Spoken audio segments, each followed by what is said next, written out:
Olá, tudo bem? Sábado, 3 de setembro de 2022. Começando mais um Papo da Madrugada aqui no instantenews.1. Uma boa noite para você e para você também, Marcelo Campos. Boa noite para todo mundo que acompanha a partir de agora o nosso Papo da Madrugada.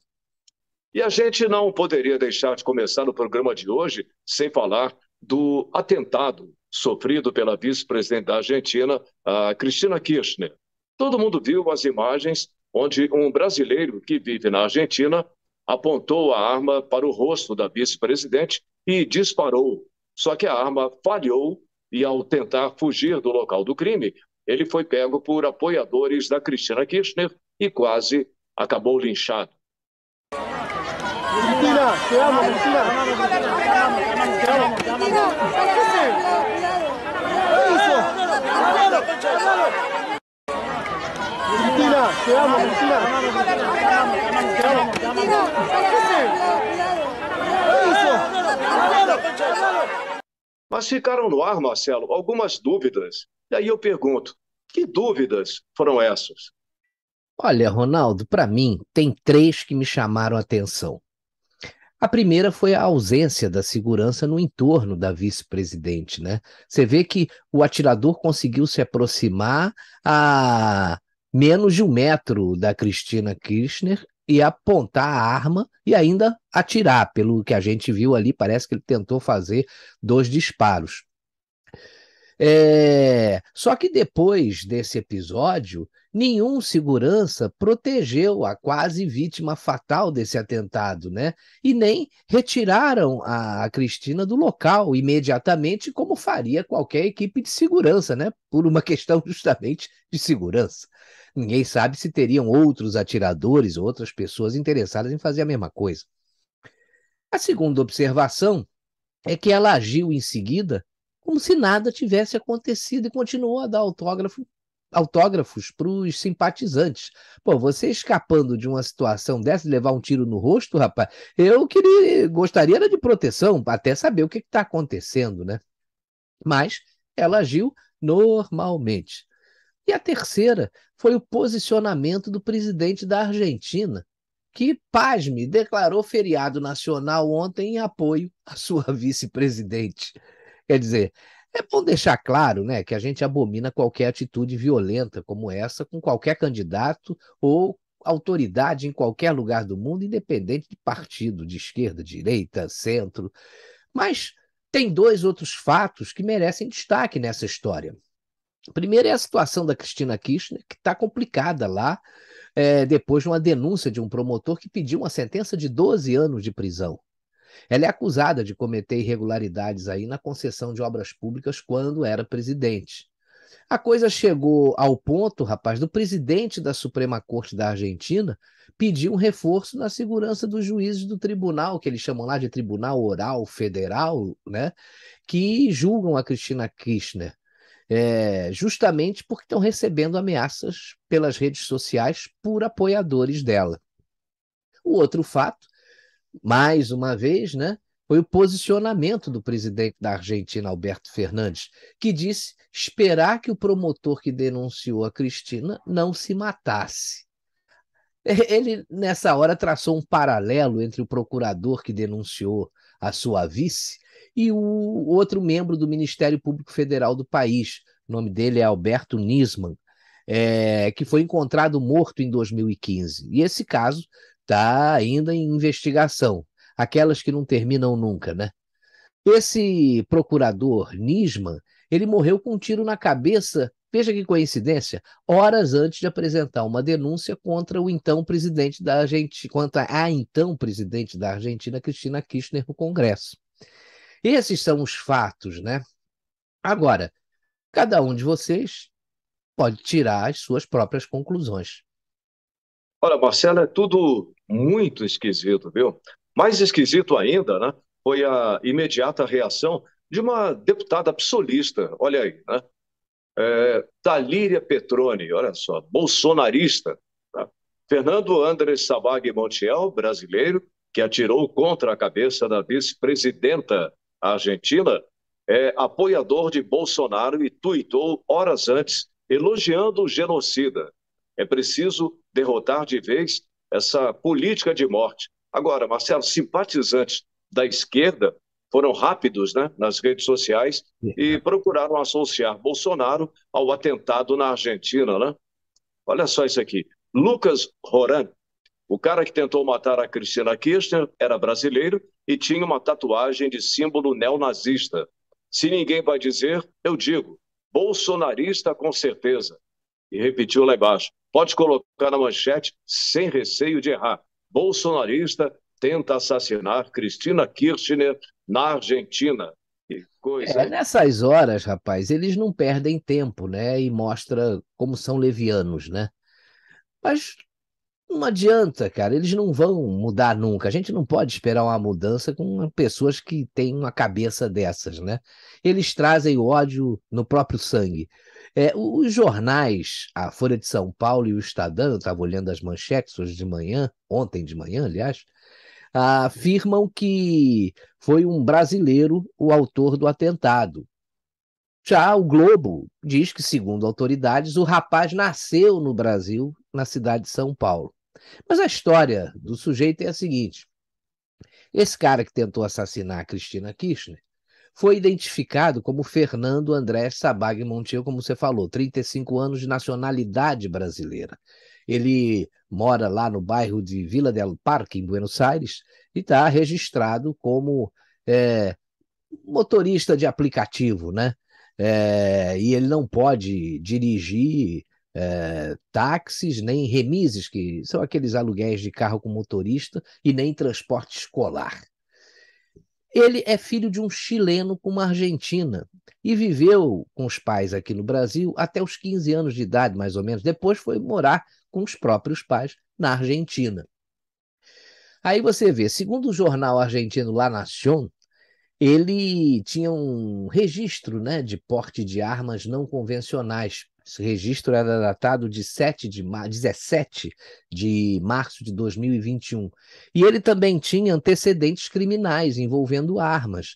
Ele foi acusado em março de 2021 por contravenção pelo porte de arma não convencional no bairro de Bela Paternal, onde ele mora. Na ocasião, ele tinha sido flagrado com uma faca e alegou às autoridades na época que era para uso e defesa pessoal. É isso. Bom, lá na Argentina, né, a população está muito dividida, né? Muitos estão colocando em dúvida se o atentado não foi armado para desviar a atenção do pedido de prisão da vice-presidente da Argentina. Agora, vamos acompanhar as repercussões desse caso. Mas a violência política, né, Marcelo, não se restringe ao país vizinho. Na quinta-feira, o candidato a deputado federal e ex-ministro Ricardo Salles e sua comitiva foram agredidos na saída de um evento do qual ele participou. Veja só as imagens, olha só como ficou o carro dele. Olha só, né? Na saída do evento, os militantes, né, avançaram sobre os carros onde estavam Salles e sua esposa, xingando, gritando palavras de ordem, jogando pedras e batendo no carro com porretes. Ao fugir dos manifestantes, o carro do ex-ministro bateu na moto de um entregador. A moto caiu no chão e aí começou a circular a notícia de que Salles havia atropelado um motoqueiro ao sair de uma palestra. Um absurdo, né? Protagonizado por aqueles que se dizem defensores da democracia, Marcelo. Eu assisti a entrevista do ex-ministro, agora candidato a deputado de São Paulo, Ricardo Salles, no Morning Show, na Jovem Pan. Ele disse que quando saía da garagem, como você falou, do prédio, né, onde ele fez a tal palestra, ele foi surpreendido por vândalos cercando, chutando os carros, depois começaram a tirar pedras, bater no vidro com um porrete, o vidro do carro da mulher dele também foi atingido e por pouco ela não teve até estilhaços no olho, o que poderia causar um problema ainda muito maior, né? Você vê que depois que ele saiu e bateu na moto, que estava próxima à calçada, e o motoqueiro não estava em cima dela, a moto caiu, como pode ver aí nos vídeos, né? Mas ele também disse que mais à frente ele parou o carro, viu que o motoqueiro estava vindo, esperou, e na conversa ele disse que ia reparar aí todos os prejuízos do entregador e pediu que ele fosse no dia seguinte ao comitê da sua campanha acertar tudo, deu o endereço e tal. Aí você vê como a imprensa é canalha, né? Porque olha só, eu peguei a manchete do jornal O Dia do Rio de Janeiro, olha só. Ex-ministro do governo Bolsonaro, Ricardo Salles, atropela motoboy em São Paulo.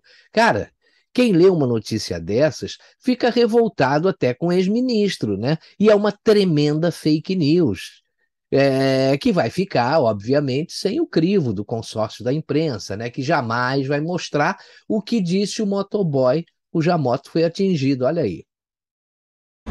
O que aconteceu ontem, eu estava trabalhando à noite e eu vi um tumulto, né? Não estava sabendo o que estava acontecendo, estava passando.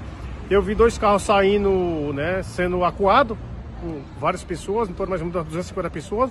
E aí o carro acabou atingindo a minha moto, né? Eu não sabia do que se tratava, aí eu fui atrás e era o deputado Ricardo Salles, me deu toda a assistente na hora, perguntou se eu queria ir para o hospital. Eu falei que não, que graças a Deus não tinha acontecido nada, só com a moto.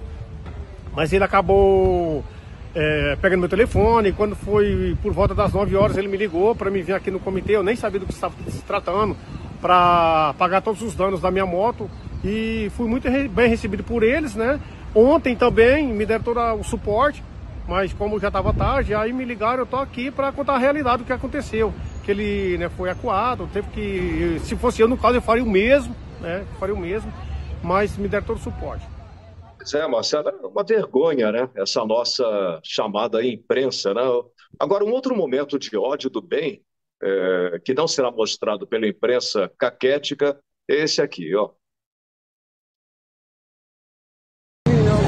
Aliás, é do... Aí, olha a bobagem ali, ó. Olha, Cadê ele? Onde é que ele tá? Ladrão! Ladrão! Cadê o ladrão? Onde é que tá o ladrão? Ladrão! Ladrão! Ladrão! Ladrão! Ladrão! Ladrão! Ladrão! Vai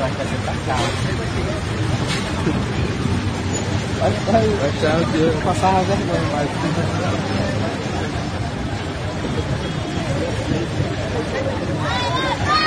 Ladrão!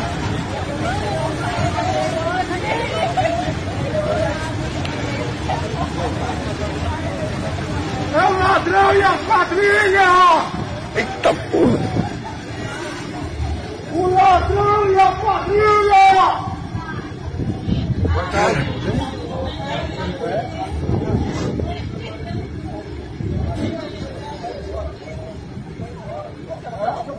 Você vai fazer o quê? Vai fazer o quê? Vai fazer o quê? Vai fazer o quê? Não faz! Respeite, não, ele é ladrão! Para o nosso juiz! Ladrão! Seu vagabundo! Seu vagabundo! Seu vagabundo! Sai daqui, rapaz! Ladrão! Ladrão e a família! Ladrão é você! Ladrão é você! Você, seu vagabundo! Ladrão e a família! Você, seu vagabundo! Filho da puta, ladrão! Você, seu vagabundo!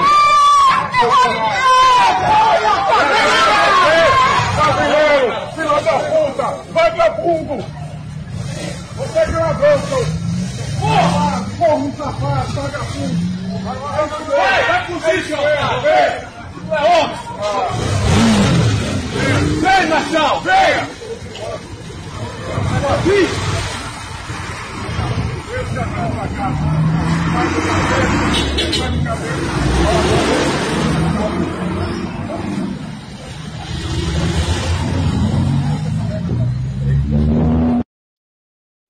Você vê, né, que o idoso estava exercendo seu direito de liberdade de expressão. O pessoal do PT não vive falando fora Bolsonaro, Bolsonaro nazista, Bolsonaro genocida, Bolsonaro fascista. Ele chamou o Lula de ladrão. Aliás, ele só estava falando a verdade, né? Mas como não havia militantes na porta do local onde o Lula estava, os membros da própria comitiva partiram para cima do idoso, rapaz. São os covardes, né? E a gente não pode esquecer de citar o risco, né, que o presidente Bolsonaro correu durante a motociata em Curitiba, quando um homem fingiu ou jogou, né, alguma coisa na direção do presidente. Falha da segurança, não? Você acha que é isso? Olha, Ronaldo, eu vou dizer uma coisa. As imagens que a gente vê, aquela motociata passando e o sujeito sozinho, de repente, aparece e ameaça ou joga, a gente não sabe, alguma coisa na direção do presidente. Eu acho que tem uma falha grande da segurança no trajeto, porque você tinha que ter um monitoramento de que seja de 200 em 200 metros, 500 em 500 metros e tal, pelo menos alguém de olho. Você pode combinar, acertar isso até com a polícia local, para não ter que trazer muita gente da comitiva do presidente para fazer uma segurança mais eficaz, né? Mas você imagina o seguinte: se esse camarada tivesse armado com um revólver, poderia ter sido uma desgraça, uma tragédia, né? Se ele tivesse com um ferro na mão e jogasse o ferro, esse ferro pegasse na roda da moto ou acertasse alguém, se caísse ali, ia ser aquele atropelamento em massa, né? Porque ia ser uma moto em cima da outra e seria um negócio assim horroroso. Se ele tivesse mesmo jogado uma pedra e acertado, poderia ter causado danos muito grandes. Então, que isso sirva de alerta aí para a segurança e para o próprio Bolsonaro, né? O Bolsonaro, às vezes, gosta de se aproximar da população e ele desafia aí o próprio esquema de segurança que é feito para protegê-lo. Ele precisa tomar cuidado, porque hoje em dia tem maluco para tudo, né? Sobretudo a partir desses discursos de ódio que os grandes democratas de plantão, que só querem o bem das pessoas, estão fazendo, né? Vamos ver. Pois é, mas essa semana o presidente Bolsonaro mandou um recado importante, gravado durante sua visita a Foz do Iguaçu. Vamos ver. Estou aqui em Foz do Iguaçu, uma visita técnica à segunda ponte com o Paraguai, 470 metros de vão, uma obra fantástica, começou em 2019. Final do ano aqui, devemos inaugurar. Já aqui no fundo, uma obra do PT, UNILA, Universidade Latino-Americana. Quantos milhões de dólares? 160 milhões de reais enterrados, não serve para nada. Esse é o PT. Agora, muita gente ficou rica com essa obra aqui. Olha para cá, tem mais coisa para cá. Então essa não é uma exceção, não. É a regra do PT.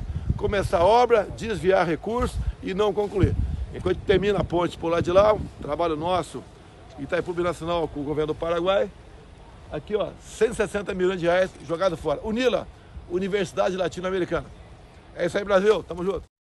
Realmente isso não é uma exceção em se tratando de governos do PT, né? Olha, eu achei um vídeo essa semana aqui na internet e dá uma olhada no que aconteceu com o setor de construção naval na época dos governos petistas. O quê? É verdade.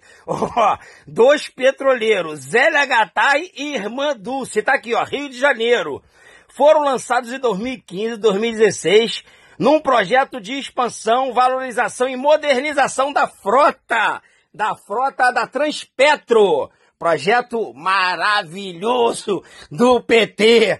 Acredite se quiser, nunca saíram do estaleiro. Nunca saíram do estaleiro, galera. Sabe quanto custou cada um desses navios da Transpetro? Só vou falar pra você só. Cerca de 300 milhões cada. É isso mesmo, 300 milhões cada. Daria para construir não sei quantos hospitais, não sei quantas escolas públicas de qualidade, escolas técnicas, né? Hospitais, creche para tua criança estudar. Mas não. Mas sabe por que o PT lança esses projetos assim, mirabolantes? É para arrancar dinheiro público. E depois que eles gastam dinheiro, aí eles vão inaugurar um outro projeto que ainda vai ser lançado e também nunca vai sair para beneficiar ninguém. Entendeu como é que funciona? É isso aí, depois falam que eu falo demais. Aí eu tô rindo aqui, ó, Rio de Janeiro. Pode pesquisar aí, ó. Zélia Gattai e Irmã Dulce, 2 petroleiros que nunca saíram do estaleiro. Dá até rima, 2 petroleiros nunca saíram do estaleiro. Governo PT. Lavando dinheiro, roubando o seu dinheiro. Né? O dinheiro público que daria pra fazer muitas coisitas. Mas é isso aí, né? O governo socialista dando de pau nos brasileiros. Acredite se você quiser. Forte abraço! Pois, hein? Pois Mas é. olha, a que ponto, né, chegou a influência da esquerda na seleção argentina de futebol, Marcelo?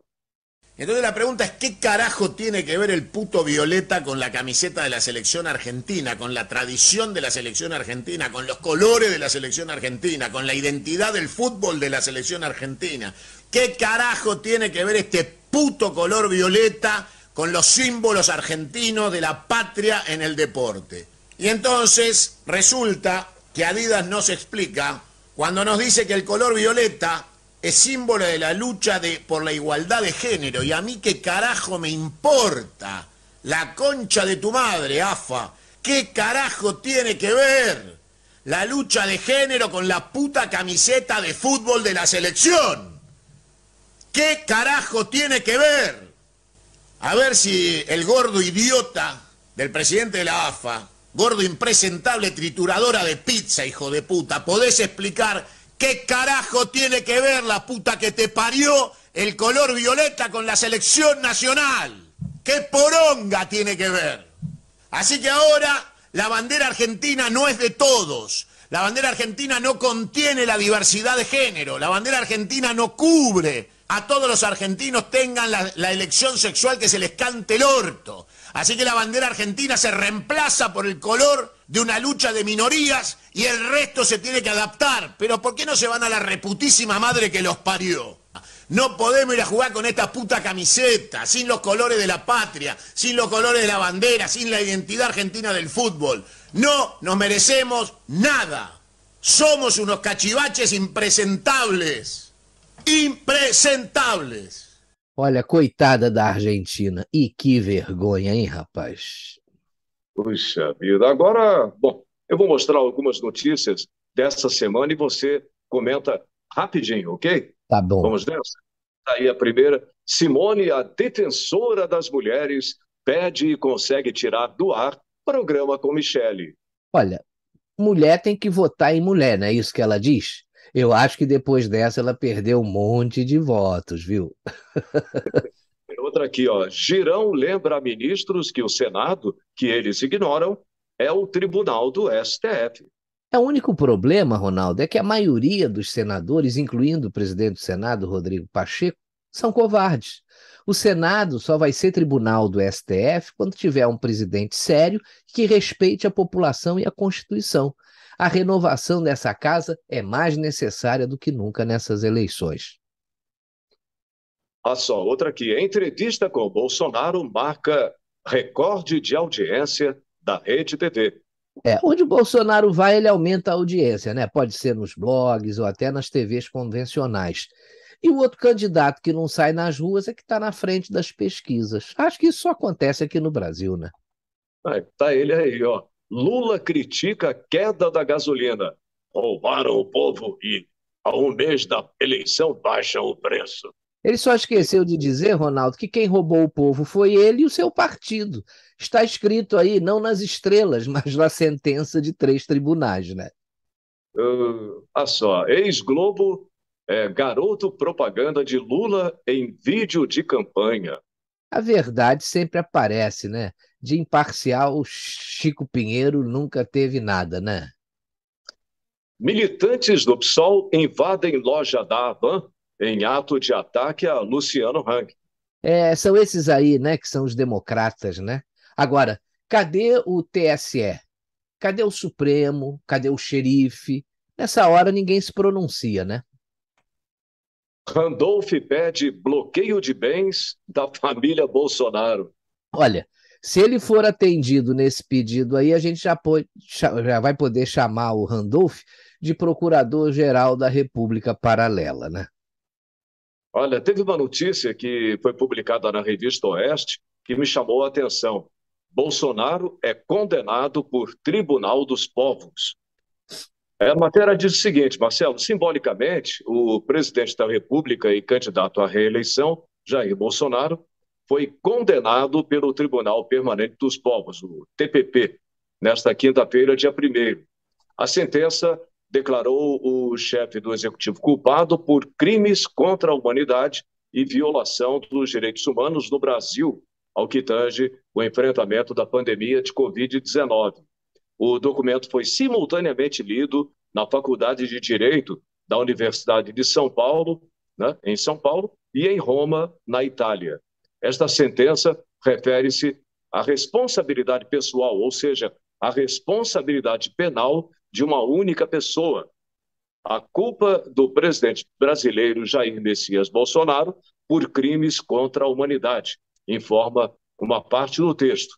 Conforme a decisão, o chefe do executivo foi o responsável pela morte de dezenas de milhares de brasileiros pela política insensata que promoveu em relação à pandemia de Covid-19.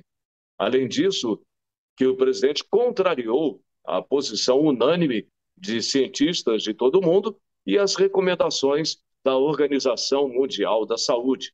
Para o tribunal, o resultado dessas ações foi a morte de cerca de 100 mil pessoas a mais do que teriam falecido em decorrência de uma política, eles dizem, mais responsável, né?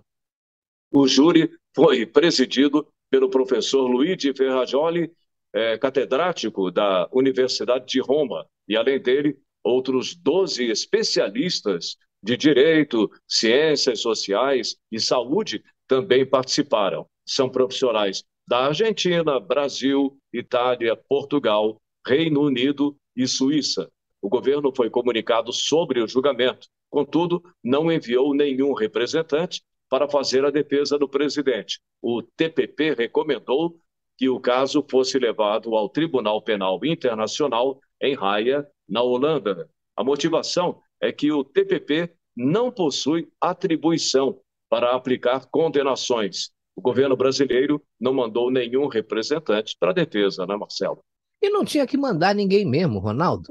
Esse tribunal não tem nenhuma representatividade, né? E ele se alinha aí com as narrativas da esquerda que faz ou das esquerdas, né, de todas as várias partes do mundo, que fazem um trabalho aí para denegrir a imagem do Brasil. E a nossa, sobretudo, denigre a imagem do Brasil no exterior e influencia toda essa gente. Esse tribunal, ele foi criado em 1979, na Itália, e é um tribunal de opinião internacional que julga supostos crimes, e ninguém tem ali qualificação para isso, cometido contra povos e minorias. Você já vê que quando começa com essa história de minorias e não sei o quê, é aquela narrativa da esquerda, né?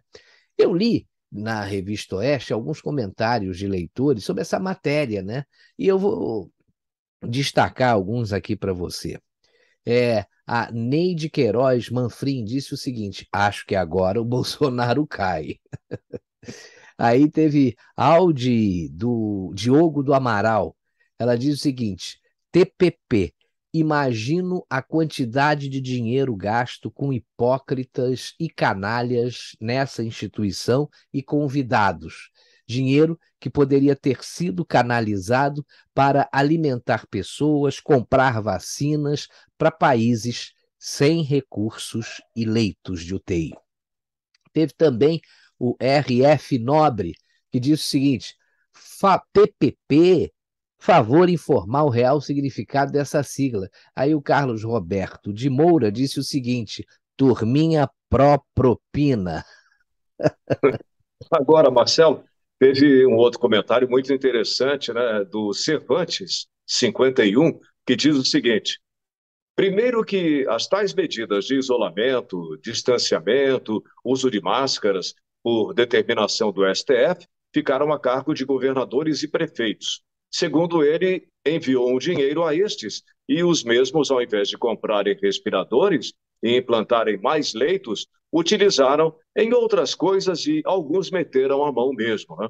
Então, quem são os verdadeiros genocidas? O presidente defendeu a liberdade de ir e vir de trabalhar, de usar o medicamento que cada um quisesse, com orientação do seu médico. Comprou a vacina em abril de 2020, a AstraZeneca, bem como a transferência da tecnologia. Não obrigou a tomar, pois são vacinas experimentais feitas a toque de caixa. Começou a vacinar em janeiro de 2021, um mês depois dos Estados Unidos, e à frente de muitos países que estão na 10ª dose e ainda falando que não tem vacina, né? Narrativas, né, Marcelo? E mais narrativas dessa gente que, segundo ele, né, escrota bandos de filhotes da ANPP, né, desocupados. Morreram milhões de pessoas no mundo inteiro e não vi ninguém culpar seus presidentes. Não vi ninguém aqui questionar de onde veio esta merda de vírus, se é uma arma biológica para diminuir a população mundial e por que a OMS escondeu do mundo durante tanto tempo. E por que teve carnaval em 2020, né? Com o mundo já dando o alerta, né? Uma beleza, né? Agora, no sábado, depois do carnaval, já estavam contando os mortos. O mundo está com hipócritas demais, Marcelo. Parece que só com mágica a gente vai desaparecer com essas histórias aí escabrosas, né? Tá na hora da gente assistir o Hammad, né?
Grande Hammad, né? Semana que vem ele volta, né? Agora é hora de ver o exemplo da tranquilidade dos debates árabes. Vamos lá?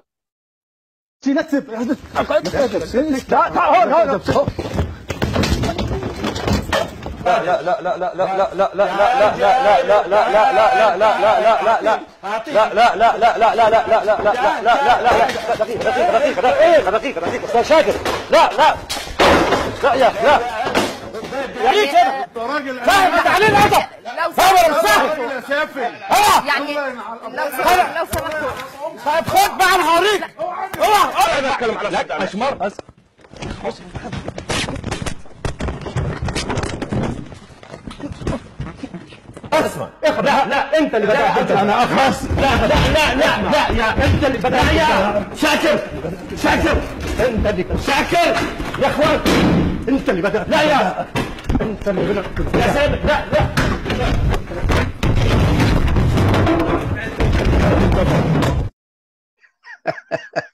Caramba, que delicadeza. Eu vou te dizer uma coisa, hein? Se o Janones continuar no parlamento, nós vamos ver situações muito parecidas, né? Você viu ali que no debate o cara já foi arrumar uma tremenda confusão. Mas o nosso parlamento, Ronaldo, tem seu lado de fantasia, né? Olha essa aqui. Espelho, espelho meu, existe alguma mulher mais carismática, inteligente, competente e linda do que eu? Existe sim, Tebet, é Michele Bolsonaro. Não, afastem ela! Olha aí. Que coisa, hein? Agora, teve o desabafo do Lula, né? Segundo a Falha de São Paulo, olha só, Falha de São Paulo. Lula diz que se sentiu uma atriz pornô durante o debate na Band. Levei pau de todo lado, diz candidato. Olha, mas Ronaldo, olha, já que você está falando no Lula, eu quero destacar aqui um dos maiores momentos de lucidez dele que aconteceu essa semana. Olha esse post aqui. Eu sei como arrumar o Brasil. Vote 22, Bolsonaro. Marcelo, agora, depois dessa, nós ficamos por aqui, viu? O Papo da Madrugada volta na semana que vem. Valeu mesmo aí a sua companhia. Tenham todos um excelente fim de semana e até a próxima, né? Beijão para todo mundo. Tchau. Tchau.